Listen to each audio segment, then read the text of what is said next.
శ్రీనివాస గోవింద.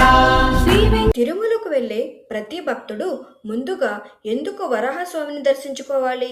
ఆయన ఎవరు? ఎందుకు ఆయనే తిరుమల అసలు యజమాని? ఈ రహస్యం తెలుసుకుంటే మీ భక్తి మరింత పెరుగుతుంది.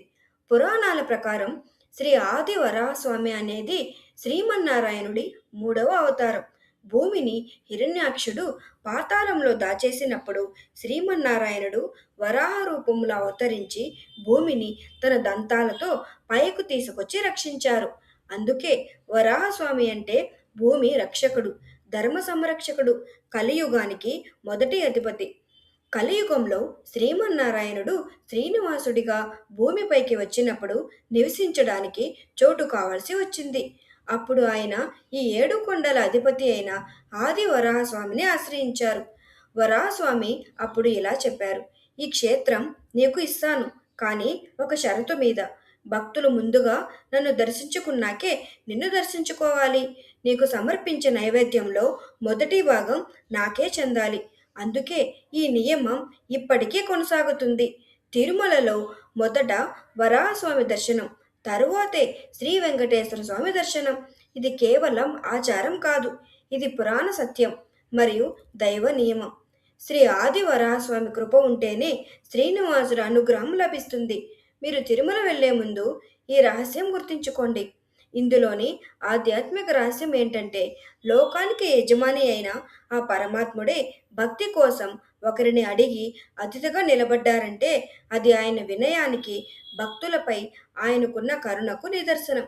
మన కష్టాలను తీర్చే ఆ దేవుడే అంతటి వినయాన్ని ప్రదర్శిస్తే ఇక సామాన్యులమైన మనం ఎంతటి వినయంతో ఆ స్వామి చెందుకు వెళ్ళాలో ఆలోచించండి.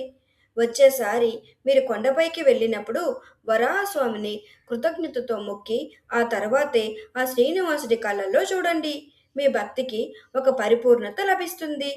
తిరుమలలో వినిపించే మరో అద్భుతమైన రహస్యం గరుడ పక్షి దర్శనం. బ్రహ్మోత్సవాల రహస్యం. తిరుమలలో శ్రీవారికి అత్యంత ప్రియమైన వాహనం గరుడ వాహనం.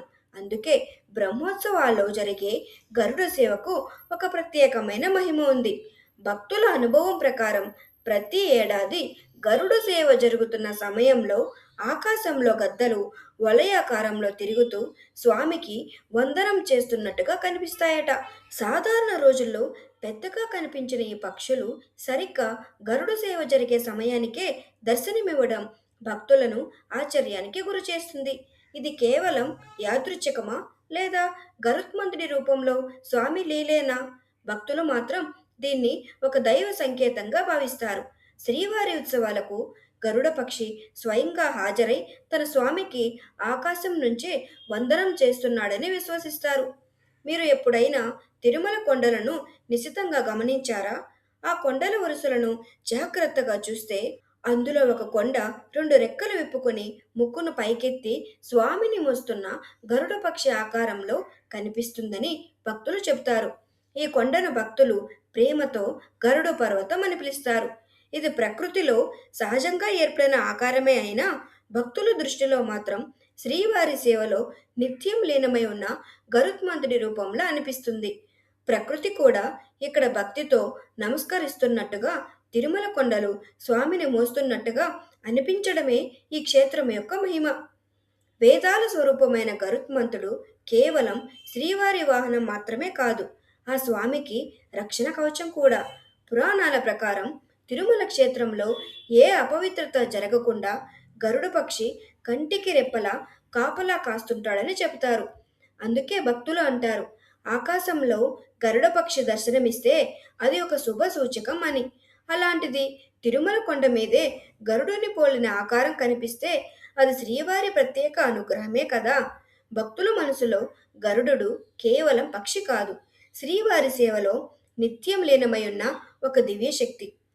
ఇలాంటి దైవ మహిమలు, తిరుమల శ్రీవారి రహస్యాలు, భక్తిని పెంచే ఆధ్యాత్మిక విశేషాలు మీకు నచ్చితే లైక్ చేయండి, షేర్ చేయండి, కామెంట్ చేయండి.